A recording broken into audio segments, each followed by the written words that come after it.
কোরবানি ওই ব্যক্তির উপরে ওয়াজিব যে ব্যক্তির কাছে 7.5 ভরি স্বর্ণ আছে, অথবা 52.5 ভরি রূপা আছে, অথবা 7.5 ভরি স্বর্ণ নাই, 52.5 ভরি রূপা নাই, দুইটার সমন্বয়ে যার কাছে 52.5 ভরি রূপার মূল্য সমমান থাকবে তার উপর কোরবানি ওয়াজিব। স্বর্ণও নাই, রূপাও নাই, মগর 52.5 ভরি রূপার দাম যার কাছে থাকবে তার উপরে কোরবানি ওয়াজিব হবে।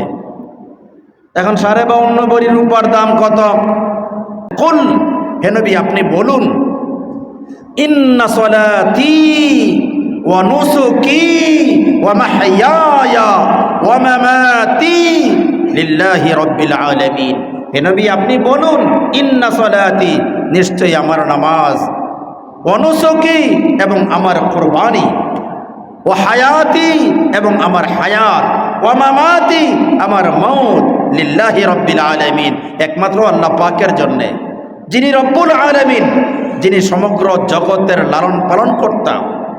সুতরাং কোরবানি আসতেছে, সকলের কোরবানি যেন ইখলাসের সঙ্গে হয়, ইখলাসের সঙ্গে যেন কোরবানি হয়।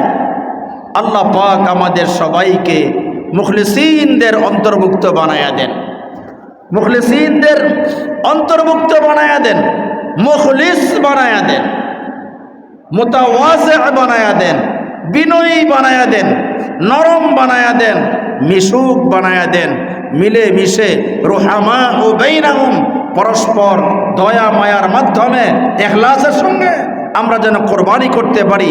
আল্লাহ আপনি আমাদের সবাইকে সেই তৌফিক দান করেন, আমরা সকলে বলি আমিন। মুহতারাম মুসল্লিয়ানে কেরাম, কোরবানি অত্যন্ত গুরুত্বপূর্ণ একটা আমল।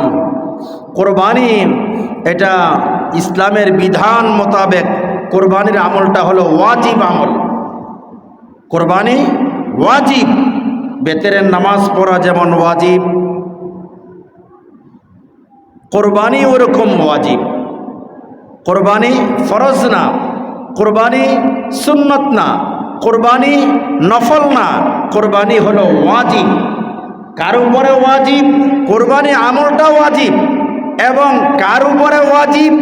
কোরবানি ওই ব্যক্তির উপরে ওয়াজিব যে ব্যক্তির কাছে 7.5 ভরি স্বর্ণ আছে, অথবা 52.5 ভরি রূপা আছে, অথবা 7.5 ভরি স্বর্ণ নাই, 52.5 ভরি রূপা নাই, দুইটার সমন্বয়ে যার কাছে 52.5 ভরি রূপার মূল্য সমমান থাকবে তার উপর কোরবানি ওয়াজিব। স্বর্ণও নাই, রূপাও নাই, মগর 52.5 ভরি রূপার দাম যার কাছে থাকবে তার উপরে কোরবানি ওয়াজিব হবে। এখন 52.5 ভরি রূপার দাম কত? এটা স্বর্ণকারের কাছে গিয়ে হিসাব করে নেবেন। ভরি বর্তমানে রূপার ভরি কত? যত টাকা, হ্যাঁ জানছেন? যদি 1600 হয় প্রতি ভরি, তাহলে 52.5 ভরি, 52.5 রে 1600 দিয়ে পূরণ দিবেন। হ্যাঁ 84,000 টাকা। আমি এক জায়গায় দেখছি প্রায় 90,000 টাকা।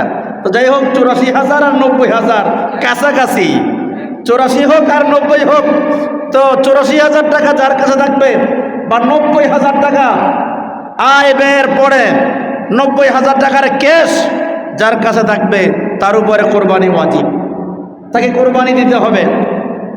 আমাদের নবী বলেন, যে ব্যক্তির উপরে কোরবানি ওয়াজিব, এই জাতীয় মানুষ যদি কোরবানি না দেয় সে যেন ঈদগাহে না আসে। কঠিন হুমকি। নবী আলাইহিস সালাম বলেন, মান কানা লাহু সাআতান আন ইউদহিয়া ফালা ইয়াকরুবান্না মুসাল্লানা আও কামা ক্বালা আলাইহিস সালাতু ওয়াস সালাম। আমাদের নবী বলেন, যার উপরে কোরবানি ওয়াজিব হইল, এই জাতীয় মানুষ যদি কোরবানি না দেয় তাহলে সে যেন ঈদগাহে না আসে। নবী আলাইহিস সালামের সাহাবা কয়, কোরবানি দিলে ফায়দা কি? কোরবানির মধ্যে ফজিলত কি? আরে কোরবানির মধ্যে ফজিলত মানে? কয় কোরবানি কি জিনিস? নবী আলাইহিস সালাম বলে, কোরবানি তোমাদের বাবা ইব্রাহিম আলাইহিস সালামের সুন্নত এটা। ফায়দা কি? ক্বালু ফামা লানা ফিহা ইয়া রাসূলুল্লাহ। এর মধ্যে ফায়দা কি? কয় ফায়দা হইল প্রত্যেকটা পশমের বিনিময়ে আল্লাহ পাক সওয়াব দান করবেন। কুরবানির জানোয়ারের, কুরবানির গরু অথবা খাসির মধ্যে পশম কয়টা আছে গয়না শেষ করা সম্ভব? সম্ভব না। তার মানে কি? কয় আল্লাহ তাআলা হিসাব সারা অগণিত সওয়াব কুরবানির মধ্যে রেখে দিয়েছেন। এত সওয়াব আল্লাহ পাক কুরবানির মধ্যে রাখছেন। সওয়াব আর সওয়াব, সওয়াব আর সওয়াব ফিল উযহিয়াতি, কুরবানির মধ্যে। বাহরহাল আল্লাহ যেন আমাদের সবাইকে সহি তরিকায় ইখলাসের সঙ্গে কুরবানি করার তৌফিক দান করেন। আমরা সকলে বলি আমিন। ওয়া আখিরু দাওয়ানা আলহামদুলিল্লাহি।